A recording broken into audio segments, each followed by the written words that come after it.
No tengo una muy buena imagen, pero como usted es el eje hoy, lo importante es más que nada su palabra. Acá estamos con Gustavo, que es integrante del grupo, seguramente se va a sumar Pablo Cruz también, y vamos a grabarlo, este programa, lo vamos a editar y luego mañana lo vamos a difundir en la radio y luego lo incorporaremos a nuestro canal de YouTube. Ustedes son una asociación en torno a la figura de Krishnamurti, es así, ¿verdad? Digamos que somos, es un poco difícil de definirlo, este tema de las palabras es un poco complicado. Somos un grupo que nos acercamos a la enseñanza de Krishnamurti con la libertad de reflexionar tanto sobre su enseñanza como con lo que piensan y creen otras personas que tengan cierta afinidad con la corriente de su pensamiento. Lo vemos libremente, no formamos parte de ninguna de las fundaciones, no somos formalmente integrantes de ninguna de las fundaciones y por eso tenemos la libertad de ver las cosas cada uno desde nuestra perspectiva. No sé si Gustavo quiere aclarar algo sobre eso y cómo lo ve. Sí, encantado, Pablo. No, justamente tratamos de investigar, ¿no? No tratamos de hacer dogma de nada, ni afirmar nada, sino investigar, ¿no? Tratar de, tomando como dijo Horacio, tomando las enseñanzas de Krishnamurti como un eje, pero sin que sea algo absolutamente rígido que termine condicionando nuestra libertad de observación, ¿no? Dentro de las... Y lo que hacen fundamentalmente es meditar juntos o reflexionar juntos, o cuál es la práctica que suelen hacer ustedes. Bueno, sí, meditamos juntos, reflexionamos y hace muchos años que estamos juntos, integramos un grupo que luego se fue desmembrando por distintas razones y quedó este grupo. Y lo que hacemos es más que nada reflexionar y estar en contacto permanente. Y en este particular momento, el eje es nuestro programa radial, desde el cual difundimos la enseñanza de Krishnamurti, pero también difundimos el pensamiento de otras personas, como en este caso usted, y de otros personajes de la historia que desde nuestra perspectiva tienen alguna afinidad con la enseñanza de Krishnamurti. Nosotros creemos que la enseñanza de Krishnamurti tiene como eje la libertad de reflexión, la libertad de investigación, y nos permitimos desde ese centro de la enseñanza actuar en libertad, absolutamente en libertad y sin ningún tipo de dogmatismo. Y por eso nos acercamos a todo tipo de pensamiento que desde nuestra perspectiva humilde tenga alguna afinidad, como le decía. Y desde esa perspectiva, la primera pregunta que le quería hacer es, ¿cómo le gustaría a usted que lo presentemos? Antes de hacer ningún detalle de su currícula, ¿cómo le gustaría a usted que lo presentemos ante los argentinos y ante nuestros oyentes y nuestros seguidores? Yo me siento un discípulo. Me siento un discípulo. Es decir, lo que acaba usted o acabáis vosotros de decir, de investigación, a mí me gusta llamarlo indagación, porque la investigación parece que tiene que ver con lo que hacen los estudiantes cuando escriben sus tesis doctorales, ¿no? O claro. La indagación tiene que ver más con la exploración en el misterio de la vida y en la identidad personal, ¿no? Y realmente mi foco de interés está en esto. Está en la indagación en el misterio de la vida y en el misterio del ser, en definitiva, ¿no? Yo, bueno, soy escritor, soy sacerdote, soy fundador de una red de meditadores que se llama Amigos del Desierto, pero bueno, esas son cosas que hago, pero lo que soy, pues es lo que indago, ¿no? Por eso la pregunta, era una manera de incorporar un poco el espíritu de la charla, ¿no? Y con respecto a la palabra, Krishnamurti sostenía justamente una frase que decía: la palabra no es la cosa. Entonces, la palabra investigación es una palabra convencional que incorporó Krishnamurti entre el grupo de sus personas afines, pero es absolutamente compatible con la palabra que usa usted de indagación. Creemos, estoy seguro que Gustavo debe pensar lo mismo, que no hay ninguna diferencia conceptual, porque justamente, y un poco para empezar el programa de esta manera, hay una paradoja, y hoy se está sumando Pablo, el otro integrante del grupo. ¿Qué tal, Pablo? ¿Qué tal? Buen día a todos, ¿cómo están? Buen día. Estaba diciendo, justamente, como decía Gustavo la otra vez, y eso me hizo reflexionar, hay una paradoja entre el silencio y hablar del silencio, ¿no? Un poco el eje sería el silencio y la meditación. Entonces, ¿podemos hablar del silencio sin entrar en contradicción? ¿Es posible desarrollar una charla sensata y a la vez profunda abordando la cuestión del silencio? Y eso sería un poco la introducción de la charla. Yo pienso que sí. Primero porque lo contrario del silencio no es la palabra, sino que es no sé, o el ruido o el ego, ¿no? O sea, el silencio no es ausencia de ruido, sino ausencia de ego, ¿no? Y luego también porque la contradicción es el criterio de lo real, como decía Simone Weil, ¿no? Y por tanto, el hecho de que aparentemente sean contradictorios no es un obstáculo, sino más bien una invitación. Perfecto. ¿Y cómo usted cree que se puede abordar la cuestión del silencio en un mundo donde la gente cree que el ruido y la comunicación meramente externa es el eje del intento de relación humana? Es como un mundo que no está de moda, un mundo que hay que abordar de una manera distinta a lo que el sistema de comunicación plantea. ¿Cómo podríamos plantearle a las personas que nos escuchan entrar en su silencio para ver ese silencio y alimentarse de ese silencio? Yo soy una persona con mucha esperanza porque tengo la impresión, por no decir la certeza, de que cada vez van a ser más las personas que entramos en la clave de la interioridad. El problema, más que del silencio, pues es el interior, ¿no? O sea, que estamos muy volcados hacia el exterior, ¿no? Y por tanto, cuanto más volcados estemos hacia el exterior, que parece algo como una bola de nieve que se hace cada vez más grande, pues habrá más personas que nos iremos dando cuenta de que es necesario mirar hacia adentro, ¿no? Para no quedarnos atrapados por las formas, sino ir al fondo de la cuestión, ¿no? ¿Y cómo podemos, de alguna manera, invitar a nuestros contemporáneos a esa mirada hacia adentro? Pues primero viviéndolo nosotros, o sea, que realmente nosotros seamos personas que no solamente hablan de esto, sino que esencialmente lo viven, ¿no? Que esencialmente lo viven. Yo tengo la convicción de que si lo vives, se traduce de alguna forma, se irradia. Yo creo que el mejor testimonio es el de la irradiación personal, ¿no? Que tantas veces lo que decimos va en contradicción con nuestra aura y entonces pues difícilmente va a llegar, pero cuando hay armonía entre lo que decimos y lo que somos, pues entonces es muy poderoso y realmente hay una capacidad de contagio muy grande, ¿no?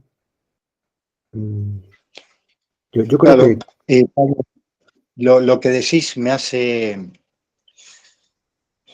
pensar en este sentido de que cuando decimos que Dios es una unidad, nosotros vivir desde esa unidad, ¿no? Siendo coherentes entre lo que se siente, lo que se piensa, lo que se dice, lo que se actúa, ¿no? Entonces ahí entramos en ese esquema de unidad. Bueno, la unidad, más que un logro, es un regalo. Y por tanto, más que obedecer a la coherencia, en mi opinión, porque cuando hablamos de coherencia parece que ya es una interpelación ética, ¿no? Hemos de ser coherentes, ¿no? Y esto no va por esa vía. No es que no haya que, en fin, ser éticos, por supuesto que sí, pero digamos que la experiencia de la unidad o de la conciencia unitaria es un regalo, ¿no? Por eso no te puedes sentir orgulloso, puedes sentirte agradecido, que es diferente, ¿no? Y a mí me gusta hablar de armonía, que es una palabra que no pertenece al mundo de la ética, sino más bien al de la estética, y que creo que es el criterio, ¿no? O sea, que nuestra vida pues tiene paz y y es amorosa y es luminosa en la medida en que es armónica. Es decir, que realmente dejamos tiempo y espacio para toda esa poliédrica, ¿no? Esa alma poliédrica que somos, ¿no? Me gusta hablar de alma poliédrica porque a veces cuando hablamos de unidad o unificación parece como que hay que apartar todo lo que aparentemente resulta incómodo, y no se trata de apartar, sino de integrar y de lograr esa armonía, ¿no? Esto este es el arte, ¿no? De que no se trata de rechazar lo oscuro, sino precisamente de integrarlo y darle su lugar, ¿no? Esto supone una verdadera transformación en la manera de pensar y de sentir. Pinamonti sostenía que uno tiene que ver y observar sus condicionamientos, no reprimirlos, sino comprenderlos, y a partir de ese mero hecho de observación, de ese arte, como usted sostiene, de mirar, se produce la transformación por el mero hecho de poder ver aquello que hasta ese momento no vio. Eso es la llave, me permito usar esa palabra que no la usaba él, esa es la llave del cambio personal y lo que permitiría, supongo yo, esa irradiación del cambio interior que se manifiesta en la relación con los demás, ¿no? Y eso creo que sería un poco el camino a recorrer. Sí, yo lo que he ido comprendiendo últimamente, ¿no? Es que para que exista esa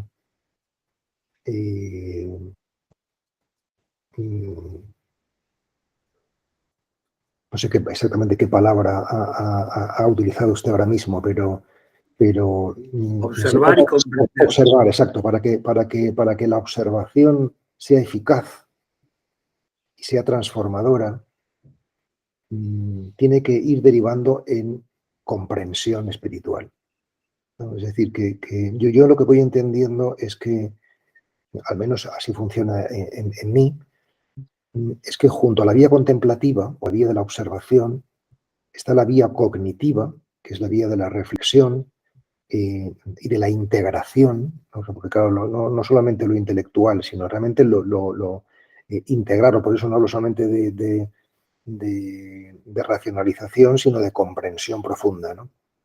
Y luego la vía, digamos, de la acción o de la devoción o de la compasión, ¿no? Que de alguna manera lo verifica, ¿no? Lo verifica en lo exterior, ¿no? O sea, esas tres vías, digamos, la compasiva, la reflexiva y la meditativa, de alguna forma deben articularse, ¿no? y deben conjugarse para que realmente se produzca esta integración deseada, ¿no? Usted habla de compasión, que es una palabra cara al catolicismo en particular.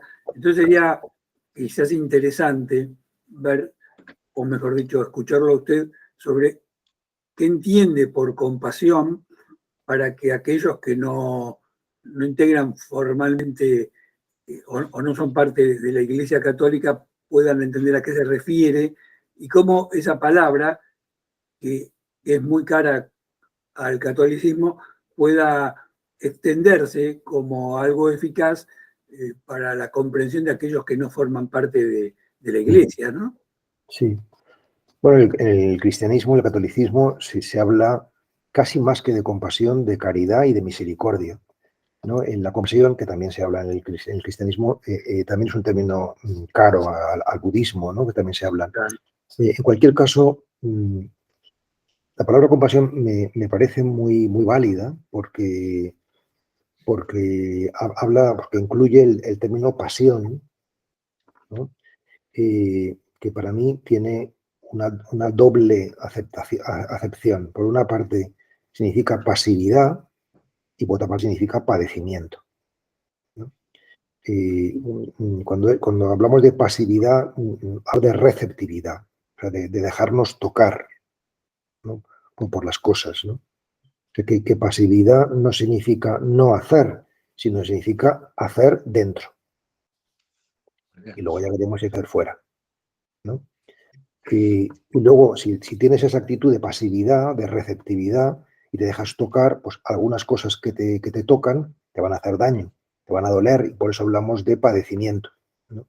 Entonces, digamos que permitir que la vida te toque hasta hacerte daño es necesario para que pueda haber compasión, ¿no? O sea, decir, eso por una parte. Y luego por la otra, o sea, la compasión, más que un movimiento ético del que es consciente de sus deberes, ¿no? Es, digamos, la consecuencia natural de la experiencia de la sabiduría, ¿no? Es decir, que realmente, en la medida que vamos comprendiendo que los otros somos nosotros, que realmente estamos vinculados unos a otros, la compasión se convierte en el movimiento lógico y natural de bueno, pues de esa iluminación o de esa comprensión.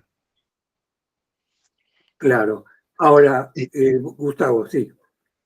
Sí, no, esta última idea que esbozó Pablo me hizo acordar esa máxima de la Madre Teresa de Calcuta, ¿no? Amar hasta que duela.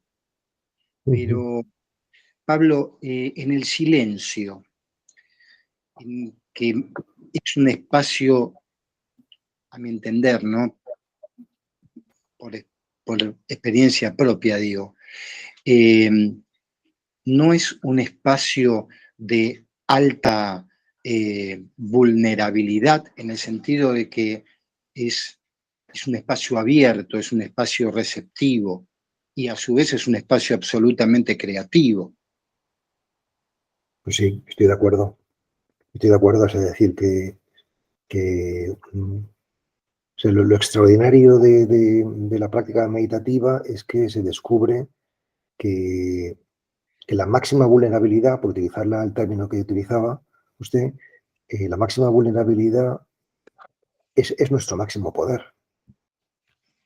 Es decir, que realmente somos finitamente infinitos.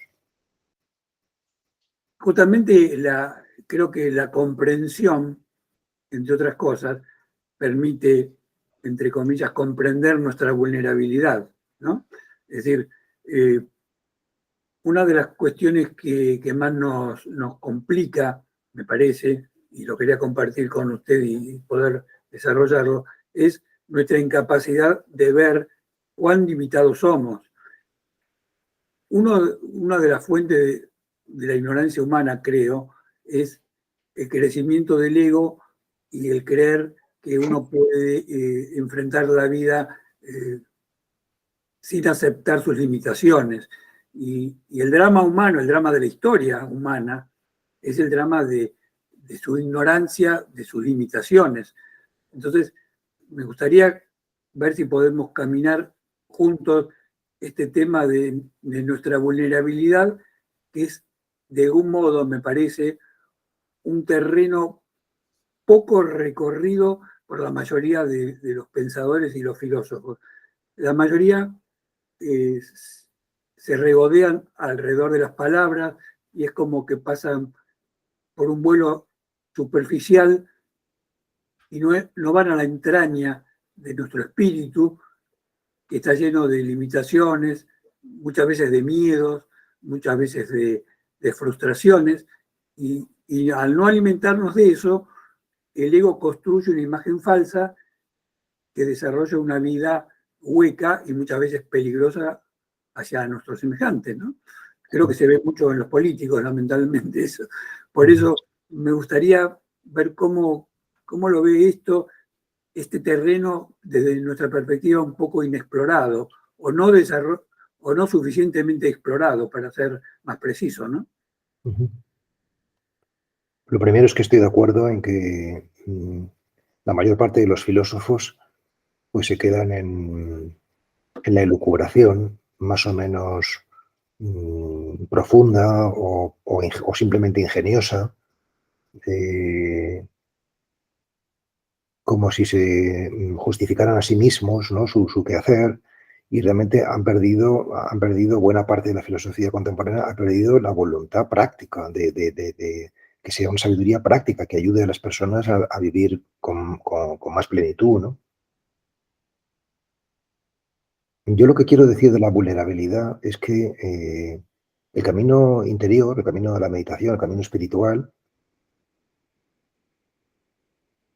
ayuda, de hecho, a reconciliarnos con nuestra condición humana de manera muy clara. Es decir, que realmente luego lo puedo testimoniar o testificar, no solamente en mí mismo, sino en decenas o centenares incluso de personas que caminan a mi lado, junto conmigo, y que realmente este camino da frutos. Es decir, que realmente hay un progreso, ¿no? Y donde ya la vulnerabilidad no se ve como una mala noticia o como algo que hay que de alguna forma superar, sino, sino se ve con mayor perspectiva. Esta es la cuestión, ¿no? Porque o sea, yo creo que a donde te lleva el camino espiritual es a darte cuenta de que todo es perfecto y completo, solamente que está en un estado evolutivo determinado. Es decir, que la flor que no se ha abierto todavía, que está en un capullo, no es que sea una flor imperfecta, sino que está en ese proceso evolutivo, ¿no? Y así nosotros, no es que seamos imperfectos, sino que estamos en un proceso evolutivo hasta que nos abramos y seamos aquello que estamos llamados a ser de manera más visible, ¿no? Y más, digamos, culminada, ¿no? Entonces yo creo que a mí eso me ayuda a entenderlo así, en la fase evolutiva, ¿no? O sea, y luego también me ayuda mm, de cara a la reconciliación con la propia vulnerabilidad o fragilidad o el error, ¿no? O sea, darnos cuenta de que todos, al fin y al cabo, hacemos lo mejor que podemos en cada momento. Porque si supiésemos hacerlo mejor, lo haríamos mejor. Es decir, que si no lo hacemos mejor es porque no sabemos, o sea, porque estamos en esa ignorancia, ¿no? Puede ser total o relativa, pero entonces eso digamos que da mucha tranquilidad porque dices, bueno, pues si no es hacerlo mejor, pues esto es donde yo estoy en este momento, ¿no? Y es decir, que solamente hay dos posibilidades, ¿no? O sea, todo lo que nos da la vida es para disfrutar o para aprender. Y por Claro. tanto, las dos alternativas son buenas, ¿no?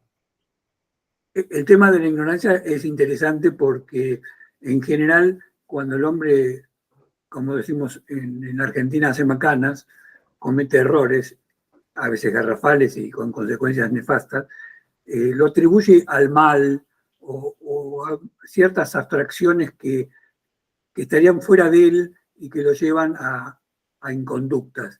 Y desde nuestra perspectiva, en particular a los que somos seguidores de Krishnamurti, la ignorancia se expresa en todos los terrenos y en las cosas más horrendas que el ser humano eh, hace o le hace a sus semejantes. Es decir, cada vez que el hombre hace lo que se llama vulgarmente maldades, es resultado de su ignorancia, porque como usted decía, si pudiese ser mejor, lo sería.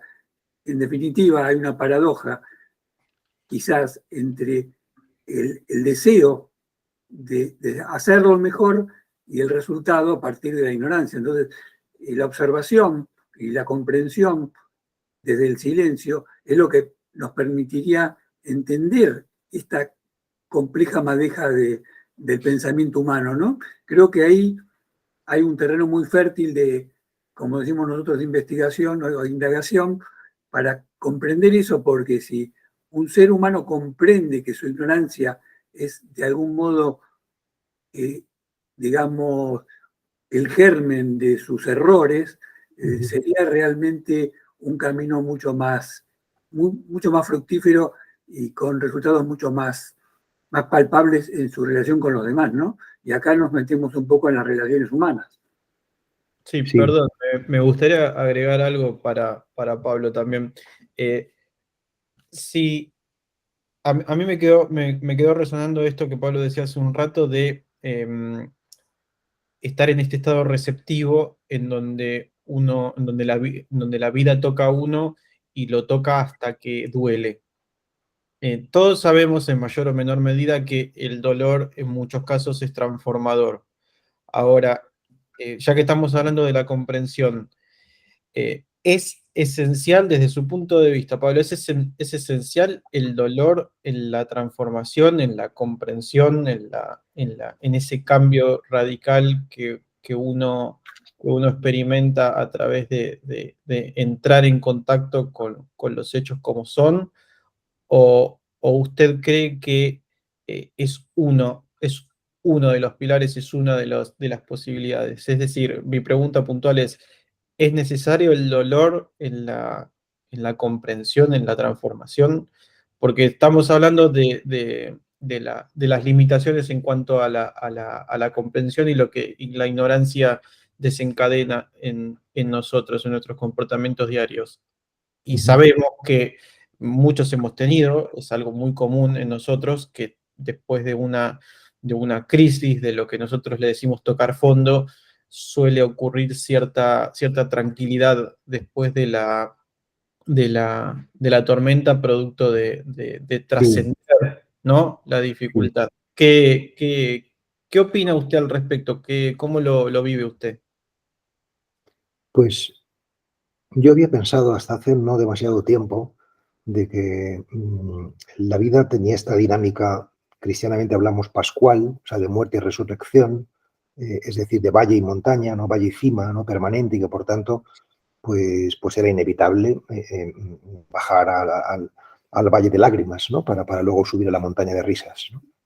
Y ahora, desde hace cierto tiempo, no mucho, a lo mejor un año o dos, mm, creo que no es necesario siempre bajar. Es decir, que puede haber un momento en la vida del buscador o de la persona que se cultiva interiormente, donde el sufrimiento termina. Es decir, que ya no se sufre más, ¿no? Con esto quiero decir que, tal y como yo lo entiendo en este momento, el dolor es algo físico y el sufrimiento es algo mental. Por tanto, el dolor es algo inevitable, pero el sufrimiento es opcional, ¿no? Entonces, dado que tenemos este poder tan extraordinario, ¿no? Bueno, de trabajar nuestra mente, ¿no? Podemos estar con dolor y estar perfectamente en paz, ¿no? Esa es la cuestión, ¿no? O sea, decir que esto es posible, ¿no? De hecho, en mi vida, con toda modestia, ¿no? Lo digo, pues cada vez hay más paz dentro de los dolores normales, ¿no? Claro, no tengo dolores insoportables, ¿no? Pero es decir, que el camino es eficaz, ¿no? Y entonces, que hay sufrimiento en la humanidad es un hecho. O sea, esto podemos decir que tiene que haber o no tiene que haberlo, podemos decir lo que nos dé la gana, pero está ahí, es incontestable, ¿no? Pero también es incontestable que si hacemos un camino riguroso, espiritual, ¿no? Mm, podemos ser la paz que de hecho somos. Es muy interesante esta discriminación que hace entre el dolor y el sufrimiento, y esta máxima que sostiene que, bueno, que el dolor es inevitable y el sufrimiento es opcional, porque de algún modo creo que también nos introduce en la intromisión que el ego produce en esta cuestión del dolor. ¿En qué medida el sufrimiento es una construcción humana a partir del dolor, que es un hecho inevitable, porque la vida misma nos lleva al dolor por la mera circunstancia de estar en este mundo. Ahora, el sufrimiento, como usted decía, y sería bueno aclararlo, porque no sé si todo el mundo lo ve con claridad esto, el sufrimiento es una construcción psicocultural quizás, ¿no? A partir de una visión que tenemos de las cosas y el conflicto entre la visión que tenemos y los hechos. Tenemos una visión y tenemos los hechos. Y el sufrimiento, que es de alguna manera la perpetuación del dolor, sería un poco el resultado de ese conflicto. Por lo menos lo vemos nosotros así, pero sería bueno que usted lo desarrollara, porque a mí me pareció que hubo una gran afinidad entre lo que nosotros pensamos, entre esa diferencia entre el dolor y el sufrimiento, ¿no? Sí. Yo, por ejemplo, durante 10 años fui un paciente de dolor crónico por un asunto de espalda, y hasta que no encontré al facultativo capaz, que me hizo comprender, no solamente con la cabeza, sino en la experiencia, que dolor no es daño. Quiero decir que tú puedes tener un daño pequeño y tener mucho dolor, o tener un daño grande y tener poco dolor. Hay gente que tiene la espalda hecha polvo y no tiene mucho dolor, y gente que tiene muy poca cosa pero tiene mucho dolor, ¿no? Entonces, esto me hizo comprender que una cosa es lo que pasa en los tejidos, ese es el daño, y otra cosa es cómo hemos elaborado nosotros eso que nos pasa en los tejidos, y eso no es que sea psicológico, sino que es neurológico. Que ya hay, el aprendizaje es fisiología. Es decir, que no es cuestión simplemente de actitud mental, sino que esa actitud mental ha configurado ya una determinada manera fisiológica y por eso tienes dolor, ¿no? Entonces, se trabaja en el dolor crónico para hacer una suerte de reprogramación neuronal, para que aprendizajes que tú has hecho y que asocias con el dolor, pues ya no los hagas, ¿no? O sea, y esto yo he comprobado que es eficaz, de tal manera que mi artrosis, yo la sigo teniendo, ¿no? Pero tengo mucho menos dolor, ¿no? O sea, porque he hecho una reprogramación neuronal, ¿no? Entonces, ahora mi obsesión en fin, como guía para muchas personas es lograr una reprogramación católica. Se ríe solo. De hecho, claro, o sea, porque claro, es decir, el mensaje de Cristo, que es en el que yo de alguna manera creo y es mi maestro, ha sido interpretado de una determinada manera que tiene cosas muy hermosas, pero también tiene cosas presumiblemente mejorables, ¿no? O sea, y no solamente eso, sino que seguramente algunas interpretaciones culturales, ¿no? O sea, del mensaje evangélico han producido para muchas personas consuelo y fortaleza, pero para otras tantas, pues más dolor, ¿no? Entonces, o sea, ¿qué pasaría, por ejemplo, si eliminamos o reinterpretamos el misterio de la cruz, en el que se basa el cristianismo entero, sin la categoría de sacrificio en el sentido negativo, sino desde la categoría de entrega, que tiene un sentido positivo, ¿no? Claro. Y bueno, pues en eso estoy, ¿no? Es decir, que yo creo que una relectura de nuestra tradición occidental desde unas categorías que sean más, no solamente que sean más amables, sino que sean más ajustadas a la realidad, pues seguramente va a dar frutos mucho mejores en las personas, ¿no? Y ese es mi empeño en eso, a nivel personal y también a nivel, vamos a decirlo, social o pastoral o como queramos llamarlo, ¿no?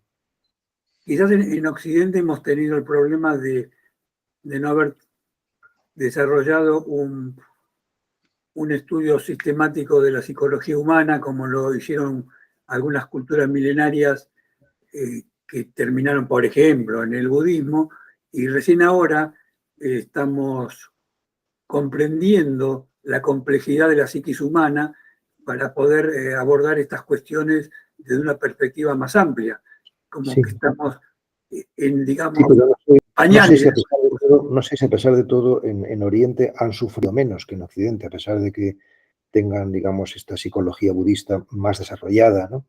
No creo que hayan sufrido menos, o sea que... No, seguro. Ujú. No, seguro que no. Yo me desarrollaba a la comprensión de la psiquis humana, ¿no? Creo que hemos, los occidentales, pasado muy por arriba, muy superficialmente sobre la condición humana, y en esta época, en esta nueva etapa de la civilización, creo que estamos comprendiendo la importancia de la vida interior, que estaba reducido a un pequeño círculo de iniciados, ¿no? Sí, nuestra mirada estaba hacia afuera y ahora con el nuevo paradigma de la realidad, sobre todo a partir de la física cuántica, pues nuestra mirada va a empezar a estar, ya está siendo más hacia adentro, ¿no? Dándonos cuenta de que bueno, que más que cosas que solucionar ahí fuera, tenemos cosas que solucionar aquí dentro. Así es. Gustavo, quería decir algo. No, por ejemplo, la riqueza del Nuevo Testamento en cuanto a una reinterpretación, ¿no? Porque en esto que hablaba hace un ratito Pablo sobre, por ejemplo, esa reprogramación, que uno lo tiene, si lo quiere ver, en este tema de colocar el vino nuevo en odres viejos. Es decir, cómo colocar esta nueva energía dentro de la psiquis propia para que haya otra percepción. Entonces, el Nuevo Testamento me parece riquísimo en cuanto a trabajarlo, como decía Pablo, en una nueva forma pastoral, donde realmente se vea, por ejemplo, la entrega y no el sufrimiento, Uh-huh. donde se vea realmente el amor y no quizás lo que hasta ahora en la mayoría de los casos hemos visto de ese Nuevo Testamento, pues yo veo que mucha gente en Occidente se ha volcado al budismo, al taoísmo, al chamanismo, porque no ha encontrado en el Nuevo Testamento, por ejemplo, o en el Antiguo Testamento, esas claves que lo lleven hacia el interior y que realmente expresen toda la riqueza que hay en el texto y toda la riqueza que hay en nosotros. Sí, o sea, yo creo digamos, yo estoy totalmente de acuerdo en esto hasta el punto de que realmente el sentido de mi vida, la misión de mi vida, no el destino, pero sí la misión que tiene que ver con esto. Tiene que ver, hace un año y medio yo publiqué un libro que se llama Biografía de la Luz, que lo que busca es justamente esto, la traducción del mensaje de Cristo, del Evangelio en concreto, en categorías afines a nuestra sensibilidad y a nuestro lenguaje contemporáneo desde esta clave de conciencia o mística, ¿no? O sea, que esta tarea, yo, igual que supongo que otros, no creo que sea el único ni mucho menos, pues que la estoy emprendiendo, ¿no? Y con resultados sorprendentes, porque realmente es profundamente liberador, ¿no? Es verdad que pero claro, mi interés no es fundamentalmente teórico, sino mi interés es fundamentalmente práctico, o sea, es decir, de cara a mí mismo y de cara a las personas, ¿no? O sea, y por tanto, por ejemplo, esto que he hecho y que sigo haciendo con la biografía de la luz, que es interpretación mística del Evangelio, también lo estoy intentando hacer o haciendo con la liturgia. No sé, por ejemplo, ahora mismo vamos a tener la Semana Santa y yo voy a plantear unas celebraciones, unos oficios, ¿no? De Jueves Santo, Viernes Santo, de Vigilia Pascual, pues todo lo que hacemos los cristianos, pero desde una óptica ritual diferente,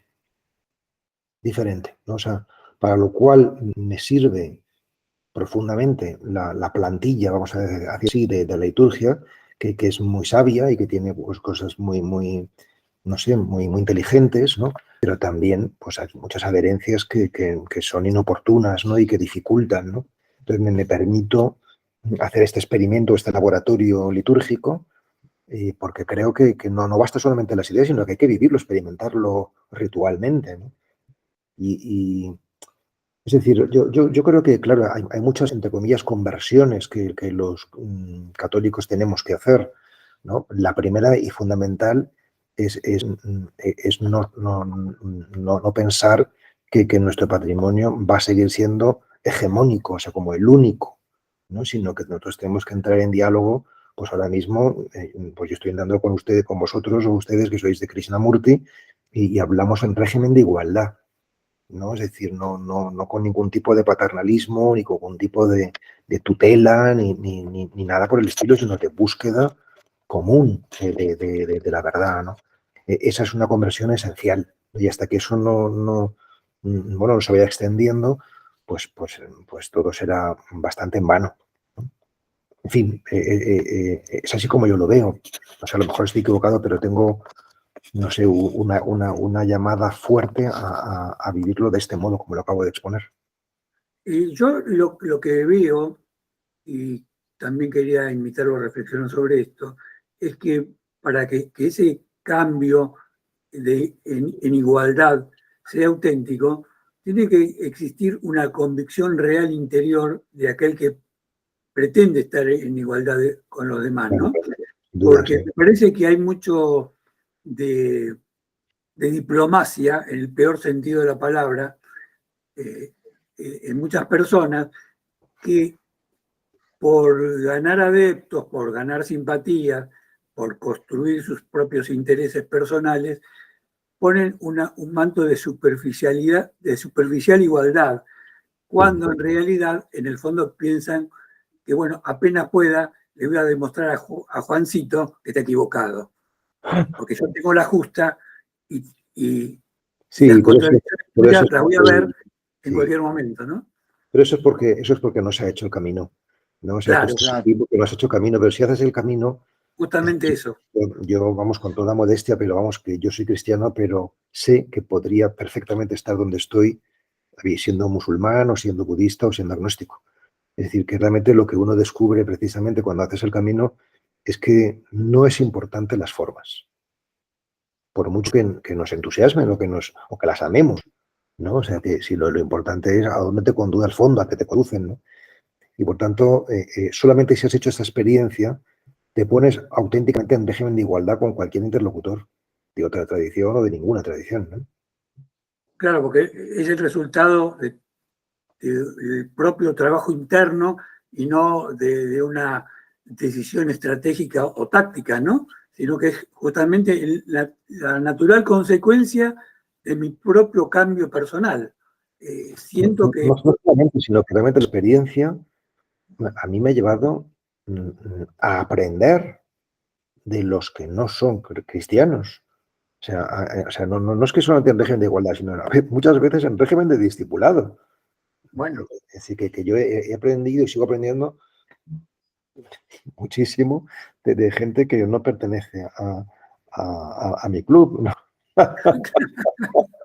Es que ahí justamente está lo que usted hablaba al comienzo de ser permanentemente un discípulo, ¿no?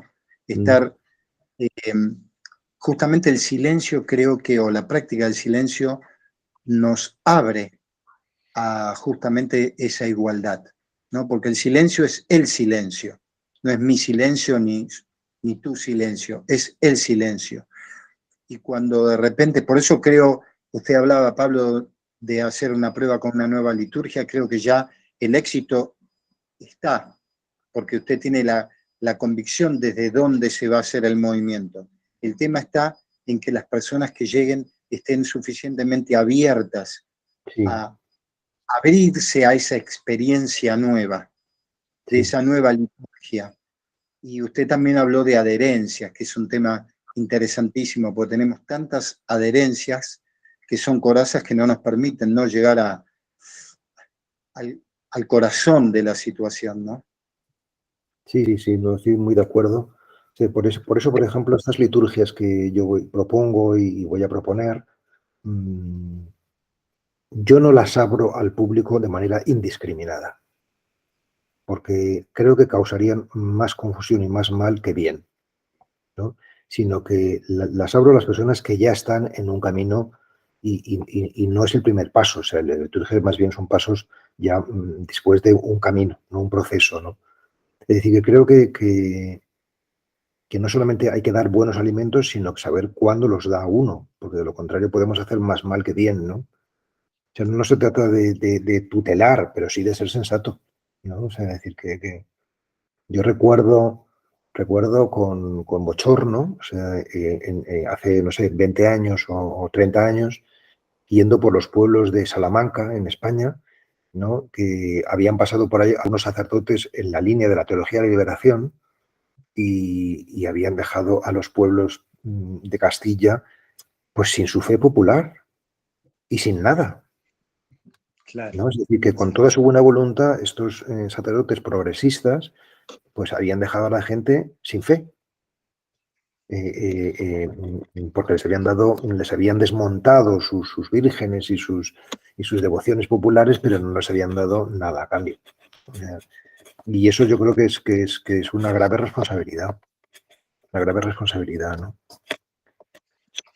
Sí, es muy interesante lo que dice, porque quizás haya sido el pecado, permítanme la palabra, que han cometido todas las grandes religiones en el mundo, ¿no? Han tratado de imponer, de acuerdo a la corriente que estuviese en ese momento en boga, sus criterios sin comprender la profundidad psicológica que tenía culturalmente algo en un pueblo o en un grupo humano determinado.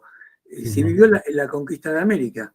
Es decir, si todos los católicos que venían de España hubiesen comprendido la riqueza espiritual de los habitantes de América, quizás hubiese sido otra la historia. Pero bueno, esto es contrafáctico. Lo importante es que hoy por hoy estamos caminando, pese al drama humano que sigue existiendo, estamos comprendiendo que hay otra forma de vivir, respetando al semejante y desde esas limitaciones que inicialmente estuvimos hablando, ¿no? Y a mí me gustaría en esos últimos minutos tocar el tema que no lo hemos hecho en especial de la meditación. ¿Cómo relacionamos este trabajo interior, esta investigación, este caminar por el silencio con la meditación? Discúlpame, Horacio, Sí. a esta pregunta, Pablo.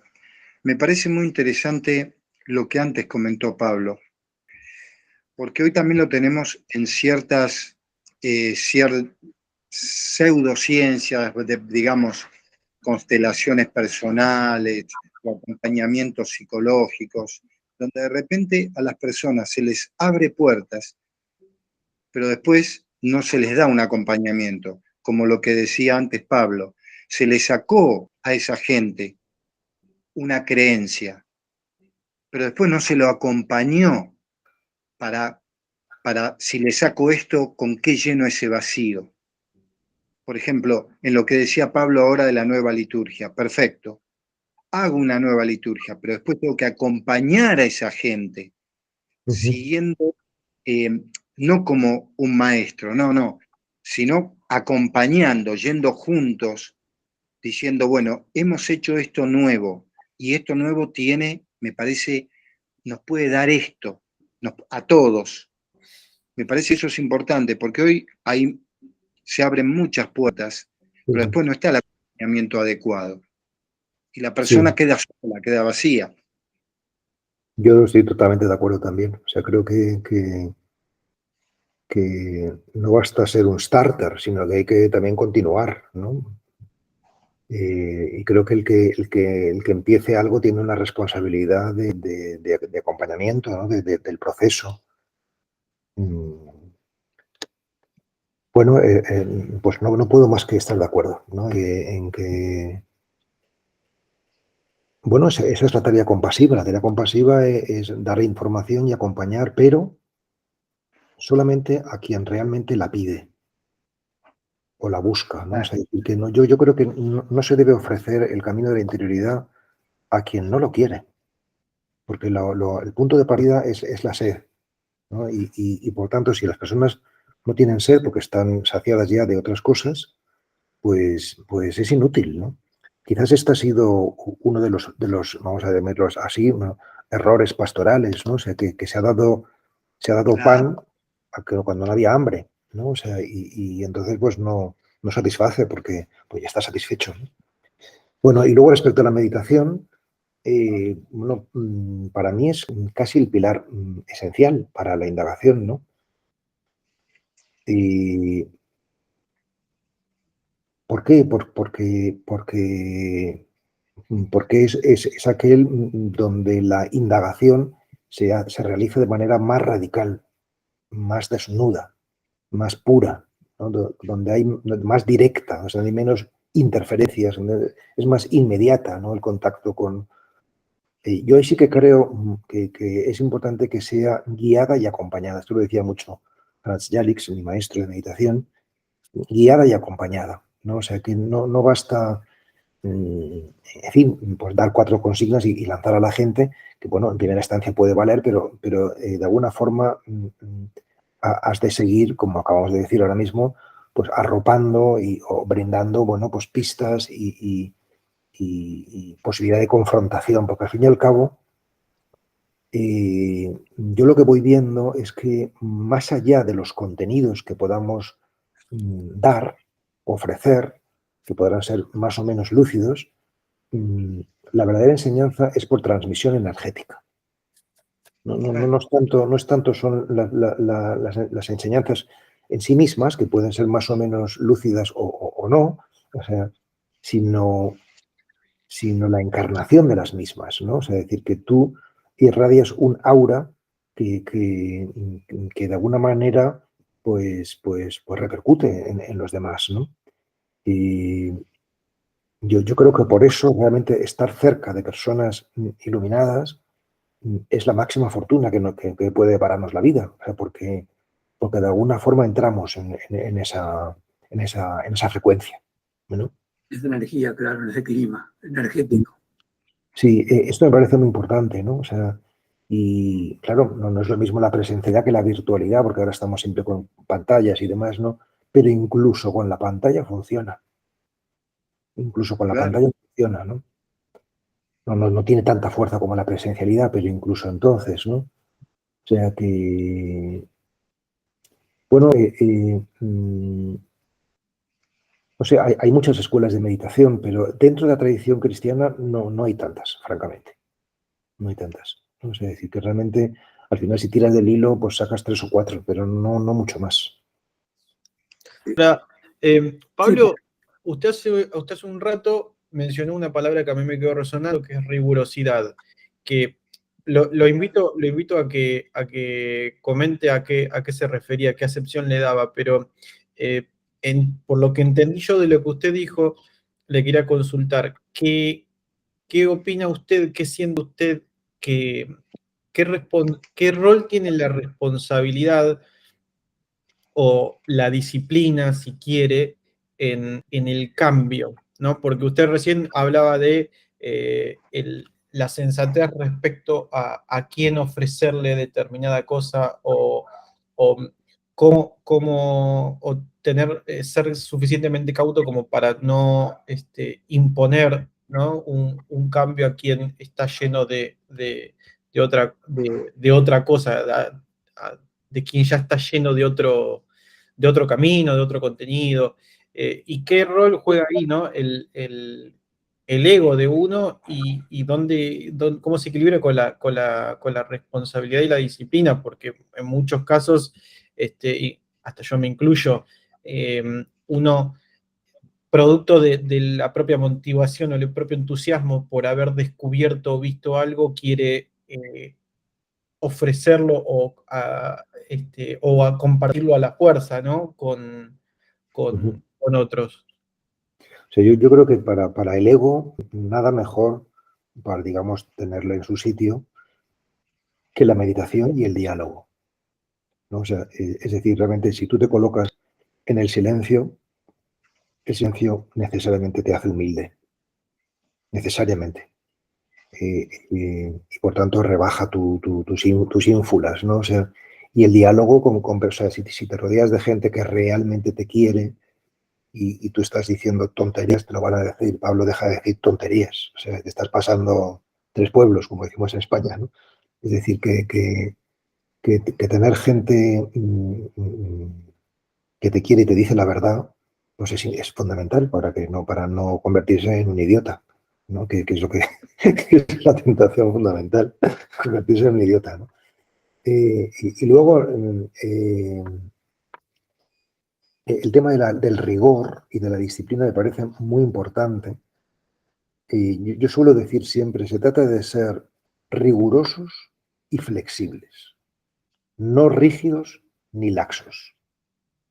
Es decir, que la caricatura del rigor es la rigidez y la caricatura de la flexibilidad es la laxitud, ¿no? Entonces, pues hombre, el rigor tiene que ver evidentemente con la disciplina, es decir, con conseguir con ser discípulo y por tanto parte de una propuesta y incorporarla, ¿no? Darle tu margen de credibilidad, ¿no? Yo les digo siempre a los amigos del desierto, vosotros probad este camino 3 meses, 100 días si queréis.